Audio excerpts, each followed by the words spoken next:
Hello students of 4th standard. Today we are going to start the lesson number 10, clothes.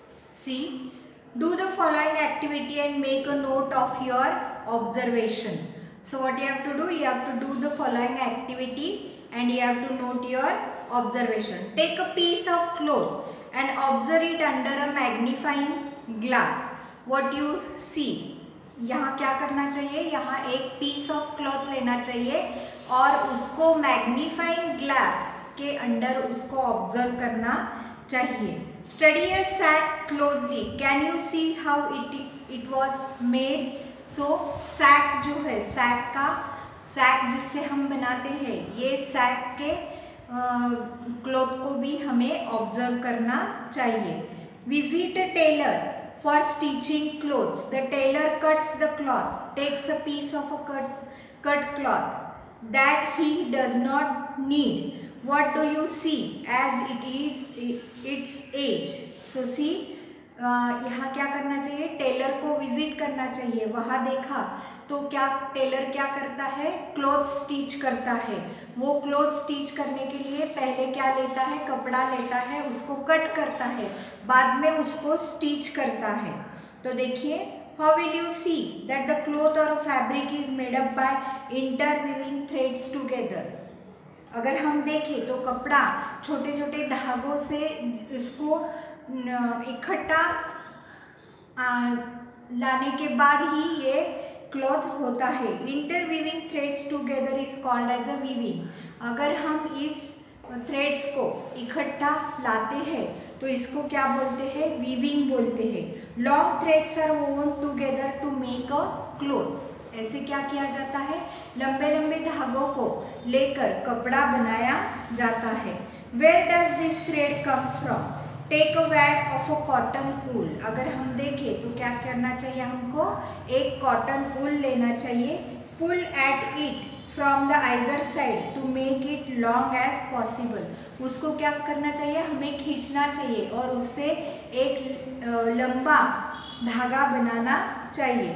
ले it on your palm. उसे क्या करना चाहिए? हमारे हथेली पर उसको रखना चाहिए, उसको प्रेस करना चाहिए दूसरे हाथ से और उसको एक ही डायरेक्शन में रोल करना चाहिए. Note what happens. अगर हम देखें तो क्या करता है? देखिए, यहाँ कॉटन जो है वो ट्विस्ट होता है और इससे एक लंबा धागा मिलता है.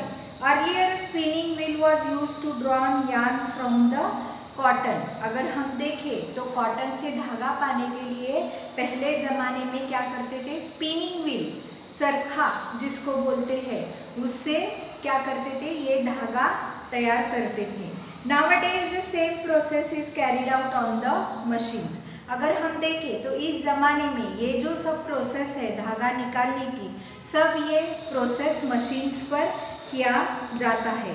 So the cloth is made up of cotton yarn. अगर हम देखें तो ये कपड़ा किससे बनता है? कॉटन यार्न या धागे से बनता है. Besides cotton, what other materials can be used to make the cloth? Cotton के अलावा बहुत से ऐसे धागे भी हैं जिससे हम कपड़ा बना सकते हैं. In order to win independence for our country, Mahatma Gandhi started a, you can say, people's movement. He called upon them to use only those things that were produced in our country. यहाँ क्या किया था? देखिए, before independence Mahatma Gandhi एक ऐसे national leader थे. उन्होंने क्या किया? लोगों को इकट्ठा किया और लोगों को बोला कि अपने देश में जो बनाए गए हैं वस्तु है वही उनको यूज़ करने चाहिए. For this purpose he began to use a charkha और a spinning wheel to make a thread. इसके लिए उन्होंने क्या किया? चरखे का इस्तेमाल किया जिससे कॉटन थ्रेड्स तैयार किए जाते थे. Charkha mandals were established national wide while gave the message of using only स्वदेशी goods. इस चरखे के इस्तेमाल से लोगों में ये जागरूकता आई थी कि कोई भी जो स्वदेशी माल हो वही उनका उपयोग करना चाहिए. विजिट क्लॉथ शॉप, यहाँ क्या करना चाहिए, देखो आपको एक क्लॉथ शॉप को विजिट करना चाहिए। वहाँ के पॉइंट्स जो है वो उस ओनर को पूछने चाहिए और उसको नोट डाउन करना चाहिए। What kinds of cloth does he stock? उसमें देखना चाहिए कि उसके स्टॉक में कौन कौन से कपड़े रहते हैं। Do the types of the cloths have a special names? So उसको पूछना चाहिए कि क्या ये क्लॉथ्स को एक नाम है, एक स्पेशल नाम है, उस ऐसा उनको पूछना चाहिए। कौन से मटेरियल से ये बनाया गया है। What is the original source of the material, उनको पूछना चाहिए कि ये किससे बनाया गया है, वो कौन से रीजन में ये क्लोथ्स पहनाए जाते हैं, या ये कौन से रीजन में से ये क्लोथ्स आए हैं। उस ओनर से सैंपल्स लेने चाहिए डिफरेंट काइंड्स ऑफ क्लॉथ से। देखिए और एक टेबल बनाना चाहिए जिसमें ये सब इंफॉर्मेशन तुम्हें भरनी चाहिए। यहाँ एक एग्जाम्पल दिया गया है, देखिए cotton cloth, what it is made up of, it is made up of cotton, source of a material that is nothing but a plant, where the cloth is made up of, it is made up in the Bhiwandi. ऐसे विविध प्रकार के जो कपड़े हैं इनका सभी का तुमको टेबल बनाना है। You will have realized that the cloth is made up of different materials। इससे तुम्हें क्या समझ में आता है कि ये जो कपड़े हैं ये डिफरेंट मटेरियल से बने हैं। जैसे कि देखिए cotton, wool, jute, nylon, rayon, ऐसे विविध नाम के कपड़े बाजार में होते हैं। Plants are the sources of some of this materials. ये जिससे बनाए गए हैं और जिससे पाए गए हैं वो है plants. Most of the you can say sources are of the plants, some are from the other sources.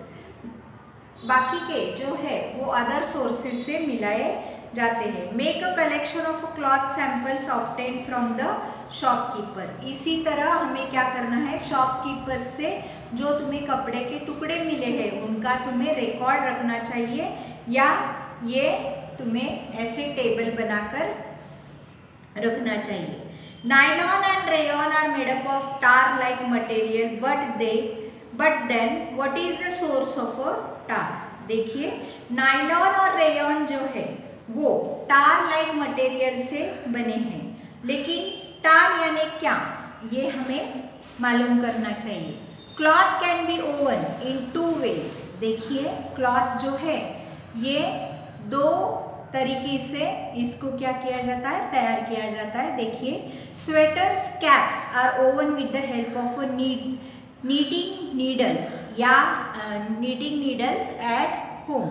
अगर हम देखें स्वेटर और कैप्स जो है उनको बनाया जाता है नीटिंग नीडल्स से। वो जो नीडल्स होते हैं उनके ऊपर धागा डाल के ये बनाया जाता है। Handlooms and powerlooms are used to weave a cloth at a large scale. अगर हम देखें तो हैंडलूम्स और पावरलूम्स में भी क्या बनाया जाता है, क्लॉथ बनाया जाता है, वो जो लार्ज स्केल पर है। बाद में देखिए try this, take a clean water in a small bucket. एक बकेट में तुम्हें क्या करना चाहिए, पानी लेना चाहिए। Soak the clothes you have worn all day in the bucket. Daily जो कपड़े तुम पहनते हो, एक दिन के जो कपड़े हैं उस बकेट में तुम्हें डालना चाहिए। After an hour take the clothes out of the bucket. अब 1 घंटे के बाद क्या करना चाहिए, उन कपड़ों को उस बकेट में से बाहर निकालना चाहिए। Before taking them out bring them out tightly in the bucket itself. उसको क्या करना चाहिए, उसमें से पानी तुमको निकलना होगा। देखिए निकालना पड़ेगा। Now observe the water in the bucket. उसके बाद क्या करना चाहिए, जो बकेट में पानी है उसको देखना चाहिए। Is the water in the bucket still clean or do you see any change in the water? उस बकेट में जो पानी है वो अभी भी क्लीन है क्या, ये देखना चाहिए, या उसमें कोई चेंज आया है ये भी तुम्हें देखना चाहिए। उसके बाद तुम्हें क्या दिखाई देगा कि ये जो क्लॉथ्स थे वो डर्टी थे, इसीलिए बकेट का जो पानी है, बकेट में जो पानी है वो पानी भी गंदा हो गया है।